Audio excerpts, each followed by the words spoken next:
Hello everyone, welcome to today's video, and in today's video I will be explaining the differences and similarities between current gen 2K and next gen 2K, going into deep details about each of them. First, I would like to say if you haven't followed my Twitch, please go down to the description and follow it below, as well as my Twitter will be down there as well. I also want to thank Sizz for helping with this video, such as the thumbnail. I'll be linking his channel below, so go give him a subscription if you want as well. Now, let's get into it. So I'm going to talk about 3 points in this video. We're going to talk about gameplay. Could 2K current gen and next gen be the same thing? And I'm just going to close it off with some ending thoughts about my own opinions about the two games. So let's just get straight into it. We're going to start off with gameplay. I'm going to go into many points within the points of gameplay, starting with shot meter and how it looks and how I think that each games do it differently and how I think that they do it similar.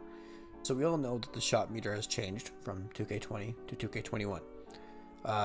In next gen and current gen, they're both basically the same thing, a little bit of visual differences, but both practically the same thing.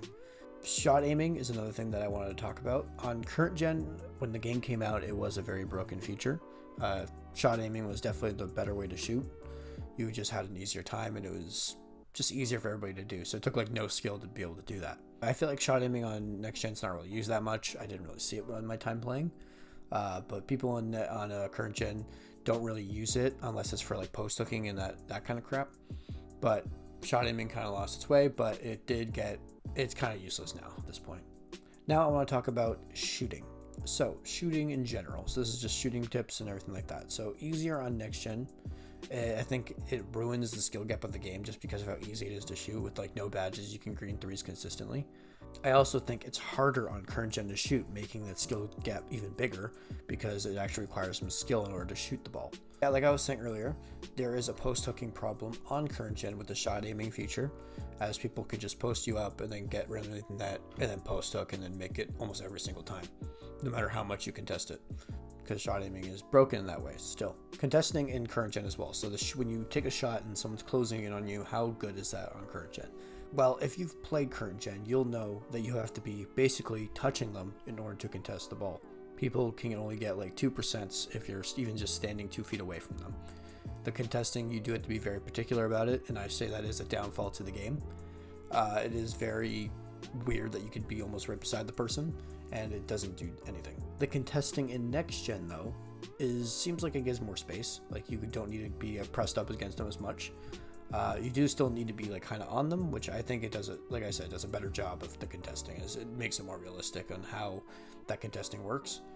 And yeah, it makes defense a little bit easier to play, as you can play a little bit more off them in order to make sure they don't dribble to the net. Alright, now I want to talk about dribbling. So this is just the dribbling in general between the two games. Current gen dribbling, I feel like, is very fast and very fluid. Minus a 2K delay like every other 2K. It is a little hard because sometimes you can press a little button and it doesn't work until like 3 seconds later, but yeah, everybody kind of deals with that and you kind of get used to it.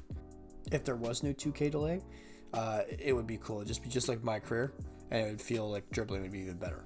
But on next gen, I do have to say you do feel a little bit slower, and you do feel like your guy is like kind of heavy, if that makes any sense. So you feel like you're just like kind of slow moving through the court. Your guy doesn't feel as fast. Like both my characters on current gen, next gen are around the same speed, and my guy in current gen feels 10 times faster than my guy in next gen. With dribbling moves as well, the AI can be manipulated by simple ones in both games. So current gen, you literally just do a step back and then boom, you can just get a wide open shot and green it. The AI just can't seem to register what a step back even is. On next gen, you could also do this stuff by going to the 3-point line and just pivoting a little bit, and the AI will back off enough for you to take a shot. I also want to talk about the current gen exploits that are still going on to this day. So we have the main one for me, which is the main problem, which is speed boosting. Speed boosting is when you are able to just like at any time when you just pass the ball to the other hand, really, you could just fly across the court and just go all the way to the net, and you're just wide open, and there's nothing the defense can really do about it. Another dribble move that I want to talk about is obviously the other controversial one, which is the curry slides. For me, people, when they spam curry slides and have like a screen in front of them, you can manage it if you use badges such as pick dodger, but yes, I understand that it also is very annoying to deal with, and you shouldn't need a badge in order to defend a dribble move like that. Next gen, though, does take away these exploits by removing speed boosting entirely. Well, it still has it, but it doesn't have it to the same speed or extent. And it removes the ability to spam curry slides as well by making you have to only do one curry slide and then have to dribble for a little bit in order to do another one. Now let's talk about the defense on each game. Current gen could be a little slidey feeling, making you feel like you're on an ice rink is what I put as my description for that. You basically slide across, and it feels like sometimes when you stop moving, your guy will keep going for a few seconds and just run off the court or completely get out of position to stop them, which also makes it hard with the shooting and the contesting being you have a very limited window. It does make it a little hard to defend in that game. But like I said, it can be controlled with a little bit of practice, as you do get used to the timing of when to stop and how to defend very well, and when to hold L2 and when not. Next gen defenses feels more sturdy when you're holding L2. It's definitely more like, I'm going to plant my foot here, then move to the other side. It's definitely more less slidey than current gen is, but has the same problems with screens and stuff. So sometimes what I mean by that is that when you're standing still, and then you're kind of just trying to shift a little bit, you're out hit like a big body, even though you're moving at like a mile per hour and not trying to hit the guy very hard. It does have that same problem where somehow you fall over even though you didn't even hit him that hard. Kind of makes no sense in my opinion. Next gen does have new defensive badges that help against stuff as ankle breakers and stuff that wasn't available in current gen. So that's also a plus as well. All right, so let's get into the dunking between both of the games. So let's start with next gen. Next gen adds a good amount of stuff to the dunking and people who like to be slashers and everything like that. So now you can do contact alley-oops as well as have extra contact junks happening in general. So I feel like the contact alley-oops happen very often, and you can basically you'll never play the game without getting contacted on by an alley-oop. It's very common to happen. People just all have posterizer on and they can just catch alley-oops like they're nothing. It also seems to just have a lot of extra contact dunks as well. When you have posterizer in Hall of Fame, you can literally murder anybody. It is, I would say, more frequent than it would be on current gen. But on current gen, you still get contacts, yes, but they don't appear anywhere as often.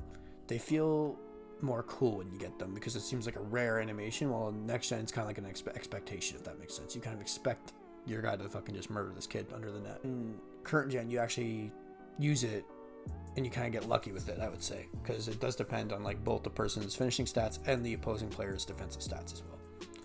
Also, with the alley-oops, like I was saying about next gen, current gen does not have contact alley-oops, but the alley-oops in that game I think are just as broken. You do hit just as much anyway, but there is no contact animation, kind of making it look kind of weird when your guy just gets pushed out of the way for no reason. Now let's talk about builds. This is the main one that I wanted to talk about between the two.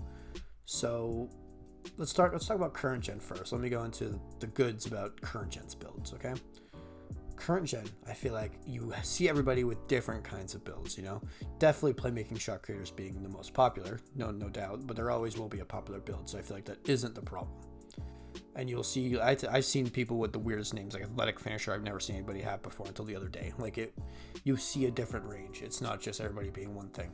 There are builds that can and cannot shoot, right? Making you have to, I say it makes you have to plan out your lineup and provides a more competitive strategy.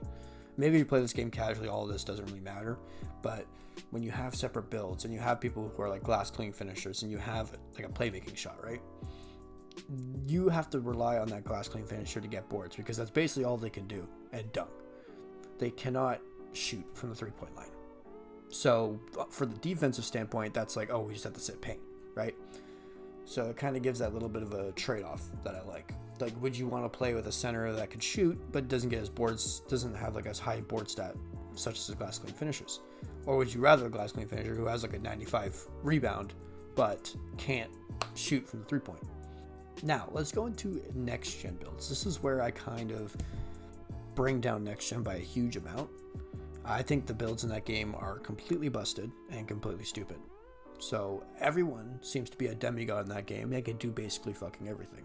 Everybody can shoot, everyone can dribble, everyone can get contact dunks. I feel like this ruins the skill gap of the game immensely, making it where everybody can just do everything. So what's even the point of builds anymore? On defense, from a defensive standpoint, you have to play defense the same way every single time. You never switch it up. You never have any variety. It's just, oh, we have to guard all three of them around the perimeter because guess what? Everyone can fucking shoot in this game. I find that really dumb. Like, I have an example from one time when I played. I had a paint beast with that name shooting threes. Like, what's even the point of that name if you can just pull a three from the corner like it was nothing? All right, let's go into the takeovers between the two games. So let's talk about next gen first, because I really like what they did with the next gen takeovers. So they changed it up a little bit. They made you have a primary and a secondary takeover, and within, like, let's say a sharp takeover, right, you had multiple ways of choosing, like an extended range or anything like that, really. Basically, they do almost the same thing as current gen, but you have a little added bonus, which I think adds to the customization of your character, making you seem a little bit different from everybody else. As well as, like, you know, if you wanted a slash and take, but you want the shoot and take that badly, you can actually just have both. And I think it's really cool, as you need to earn more to have both, and you need to be better at the game necessarily to have them. I think that they made takeovers more in depth, and it's not as simple. You know, it actually gives you that customization, like I was saying earlier. For current gen, it's just the simple. Let's say you're a 90 shooter, right? And you have like 90 shooting. You're most likely going to pick sharp take, or if you're a good defender, you're going to pick lock take. Like, it's one of those things where it's just like, it's simple. They all do one thing. Like, sharp take is better shooting from anywhere, really. Shot creator, you know, off the dribble shots and everything like that. And then lock take, just better defense. Like, it's really simple, but still effective. I'm not going to doubt it. It is still really nice to have. All right, now that section's over, let's get into our next one of, could 2K current gen and next gen be the same game? In my opinion, yes, they could. I feel like the PS4s are more than capable of running something like The City, as, you know, games like The Last of Us 2 exist on PS4, or God of War, games that I think look better than 2K by a long shot. And I feel like PS4s were more than capable of handling something like The City, as well as handling the cutscenes that are new to my career. I really like the aesthetic of The City, and I think it does look better than current gen's Park, like 2K Beach. But I do feel like if they could have mixed the two games together by adding a city to the current gen version, as it was definitely more than capable of handling it. I do think that the loading times are like specific to each console, such as like a PS5 and Xbox Series X. I don't think a PS4 could load it just as fast, but I do think that it could run it with the same loading screens that are in 2K21 current gen anyway. Next gen also added a lot of cosmetics such as masks, chains, slides, and new hairstyles. These could also have been added to the PS4 version of the game, or Xbox One. It doesn't take up that much space to put new hairstyles and shit. And the PS4 is more than capable, like I was saying, to have these new hairstyles and to have these new things. It's not like it's that bad of a console. I've seen amazing games on it. I believe the reason why they didn't do any of this, even though we have every single reason that it could run on the PS4, is because they just wanted to sell you another $90 game, which is $90 here in Canada, $70 in the US.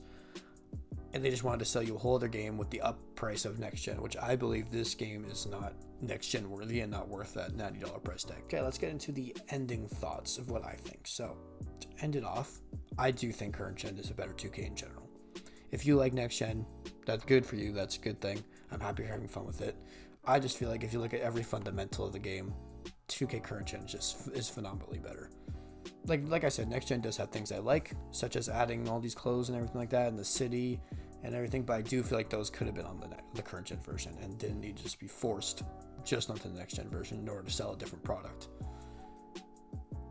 But like I was saying about the builds, next gen is just so unbalanced for me, and it's just everyone does the same fucking thing. It's not even fun anymore. But like I said, if you have fun with it, go ahead. Thank you for everybody watching this video. If you sat through to the end, please like comment down below or something. I don't know, say that you made it to the end, because I'm very appreciative of that shit. But yeah, if you have any comments about what I missed or anything you want to add, just write down there. I'll be sure to look at them. I'll pin one that, you know, seems like very interesting actually, if you want. Make sure to leave a like if you haven't already, and subscribe for more. I'll be sure to do more videos like this in the future if this one does very well. And thank you guys for watching.